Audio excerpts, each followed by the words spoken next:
Anda kembali di interupsi bersama saya. Dakwaan jasa benar, cacat formil dan juga tidak cermat.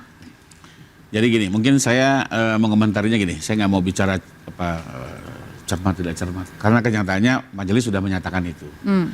Tapi memang sekarang ini kan kita sedang mengalami masa transisi dari KUHP dan KUHP lama ke KUHP dan KUHP baru. Ini dua undang-undang sekaligus, sehingga banyak juga penegak hukum ini tidak memahami secara jernih ya bagaimana aturan-aturan peralihannya, bagaimana konsekuensinya. Di samping juga banyak hukum acara yang baru. Gitu. Jadi lagi dan sebenarnya kemarin juga di Praper kejadian juga tuh ya yang di selatan gitu ya. Ada kesalahan penggunaan KUHP lama KUHP baru dan di sini terjadi lagi, jadi lebih kurang ada sebuah delik namanya delik penghinaan. Itu di undang-undang lama itu diatur di pasal 310. Di undang-undang baru diatur di 433. Permasalahannya menurut asas lex favoreo, maka harus memilih mana yang paling menguntungkan terdakwa. Setelah itu yang digunakan. Bukan dua. Nah ini dua-duanya dipakai di dalam sebuah dakwaan. Tentunya kan akhirnya menimbulkan ambiguitas dan bisa membuat pemeriksaan pun menjadi sulit ya, karena memang ada perbedaan dari jenis pidana dendanya ya di situ. Sementara harusnya yang paling meringankan. Nah, karena kenyataannya seperti itu, maka majelis menyatakan ini dakwaan tidak cermat dan terhadap itu ada dua konsekuensi.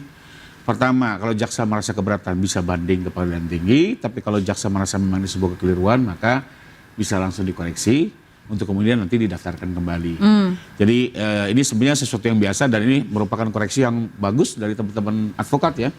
Itulah tugas advokat, ya. Termasuk kemarin di pra juga itulah tugas advokat. Ya. Saya pun sering kan dalam posisi mendampingi terdakwa gitu ya. Kebetulan sekarang mendampingi saksi korban, tapi bagaimanapun kita harus menghormati peran-peran semua penegak hukum. Karena jangan sampai penegakan itu sesat atau bahkan jauh dari misi keadilan itu sendiri. Jadi buat saya ini bagus-bagus saja sebagai sebuah koreksi ya. Tinggal kedepannya kita tunggu seperti apa. Jadi seharusnya para advokat menanggapi hal yang tadi Anda jelaskan seperti apa, Bang Rifai? Ya kalau dari teman-teman advokat ya pasif lah, karena beliau kan sudah berhasil men-challenge itu dakwaan, melahirkan putusan sela ya, dan memenangkan argumen yang beliau sampaikan, itu betul. Perkara ini berhenti. Nah sekarang tinggal berikutnya adalah kalau mau keberatan dia banding, ya termasuk juga bisa si advokat, saya mau banding, udah menang mau ngapain banding kan gitu ya. Nah tapi misalnya kalau ternyata si jaksa memilih, udah saya perbaiki daftarkan kembali, ya berarti juga tetap harus kembali menghadapinya, karena setelah itu jaksa harus mendaftarkan kembali di nomor perkara baru, dibacakan dakwaan baru lagi, mulai lagi dari awal semuanya sidang. Kalau dari teman-teman PH tentunya akan siap lagi menghadapi di ronde keduanya, lebih kurang gitu ya. Kalau dari pengamatan Anda, apakah jaksa akan melakukan itu? Ya menurut saya harus ditindaklanjuti ya, dan kalau saya kembali lagi, kalau kami dari segi korban mengharapkannya sih dilakukan perbaikan ya, tapi tetap menghormati sikap kejaksaan, karena bagaimanapun kejaksaan kan lembaga independen ya, mewakili negara, apapun keputusannya kami hargai ya, sekalipun misalnya juga contoh, dia banding ada dua pilihan nih, dikabulkan berarti tetap sidang jalan terus, kalau tidak dikabulkan baiklah disuruh perbaiki kan gitu ya, malah mengulur waktu, sementara kan kita juga boleh bilang, kita cukup lelah juga nih nunggu isu ini nggak selesai-selesai. Nah di sisi lain kalau kami dari korban, padahal Pak Jokowi sudah siap untuk menghadiri di persidangan. Sudah juga untuk hadir ke persidangan. Jadi ya kembali lagi kita hormati apapun keputusan nanti lembaga kejaksaan. Tapi intinya sejauh ini kami tetap kepada amanah semula bahwa kami tetap mengharapkan persidangan ini bisa tuntas. Oke, tanggapan Anda Bang Al-Kathiri? Iya, kalau menurut saya sih mereka tidak akan mengulangi.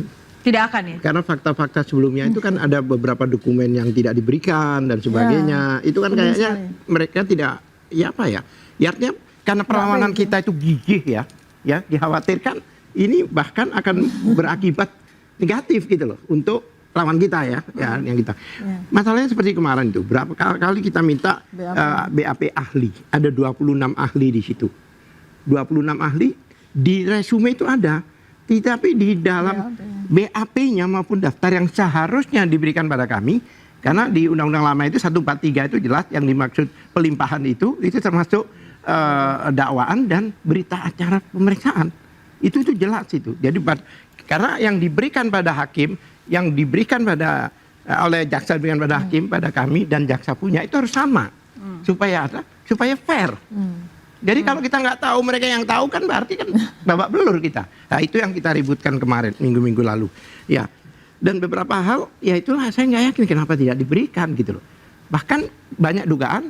Jadi teman-teman itu tidak semuanya oke loh. Sebagian besar bilang kok berhenti sih gitu, karena mereka udah siap. Mereka udah siap banget loh.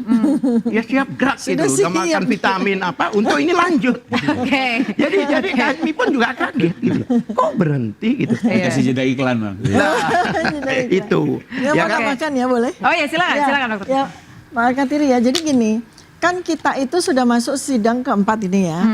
3 kali sidang itu kami sudah minta BAP, tidak diberikan juga secara lengkap. Ini kan sesuatu. Lalu yang terakhir, setelah kami dapat 2 kali BAP, masih ada BAP yang menjadi bahan perdebatan pada sidang ketiga. Itu justru yang paling pokok, itu jantungnya itu.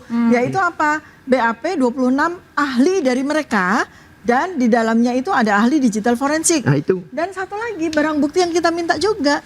Harusnya ada daftar, di dalam daftar barang bukti itu ada hasil pemeriksaan lapor. Itu di dalam daftar barang bukti itu tidak ada. Nah, ini tanda-tanya besar. Dan kemudian sesuai dengan apa yang disampaikan oleh Ibu Hakim, kami jaksa sudah diperintah oleh hakim untuk memberikan BAP lengkap kepada kami termasuk daftar barang bukti.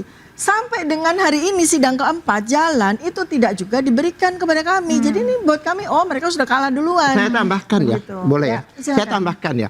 Bahkan pada waktu kita berikan, dia bilang, kami itu kalau mau perang, ya senjata. Lah kok tiba-tiba perang jadi?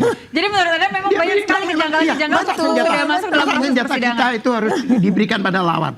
Ini penegakan hukum, mencari keadilan, atau memang mau perang-perangan. Bang Ade ini mau perang-perangan atau mencari keadilan? Dari situ, itu menunjukkan bahwa memang melihat kita itu sebagai musuh. Bukan begitu sebenarnya maksud jaksa, tidak seperti itu. Di sini saya meluruskan, Bang Al-Katiri juga kalau ngomong bahwa ini perang, tidak, memang saat ini kenyataannya, faktanya bahwa lawan dari Bang Al-Katiri dan teman-teman advokat ini saat ini adalah kejaksaan. Artinya memang di sini adu buktinya nanti sama kejaksaan, karena hadirnya negara di sini kepada pihak korban, disinilah peran daripada kejaksaan atau negara untuk dalam rangka membela warga negaranya yang interupsi aja. Silakan dokter. Belum selesai.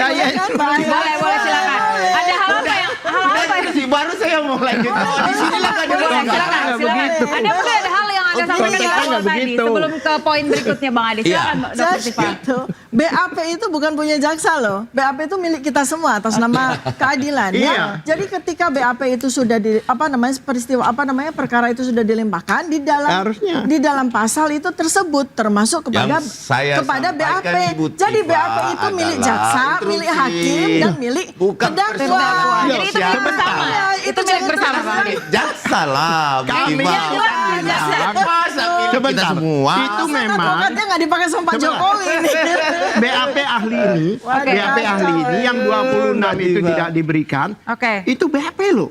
Bukan panah, bukan senjata AK dan sebagainya. Ya, maksud saya itu bahwa memang lawan Bang Al-Katiri, bahwa memang lawan Bang Al-Katiri. Saya belum selesai bicara. Sebentar. Tanggapan Anda terkait memang lawan Bang Al-Katiri adalah kejaksaan. Sebenarnya itu bukan 26 itu yang dilindungi. Itu hanya untuk, maaf, dugaan kami hanya untuk menutupi 4 ahli forensik itu supaya tidak diketahui oleh kita. Jadi seolah-olah semuanya. Padahal itu aja yang mau disembunyikan. Karena kami sudah siap mau neropong itu. Ini kan asumsi. Benar nggak forensiknya ini? Jasa mana yang diperiksa? Kita juga jangan mengatakan bahwa ini disembunyikan dan lain sebagainya. Nah, faktanya tidak diberikan. Faktanya nggak dikasih apa namanya kalau nggak kalau tidak perlu diberikan ya siapa tahu punya pertimbangan lain kan. Makanya hebatnya Bang Al-Katiri itulah yang membuat dia menang di putusan sela kan. Begitu. Oke, silakan tadi kita apresiasi juga Anda menang gitu. Iya, Bang Rifai ada yang ingin tambahkan. Pertama ya kalau saya coba objektif ya di posisi apapun karena buat saya hukum itu satu dan harus berlaku untuk semua. Saya sepakat dengan Bang Al-Katiri. Alhamdulillah. Pun teman-teman PH ini perlu mendapatkan BAP saksi maupun ahli. Bagaimanapun nanti bagaimana membela kalau ini nggak didapatkan. Nah inilah advokat tapi Anda setuju bahwa sebenarnya Bang Al-Katiri melawan kejaksaan. Kenapa nggak belum diberikan atau memberikannya sedikit-sedikit?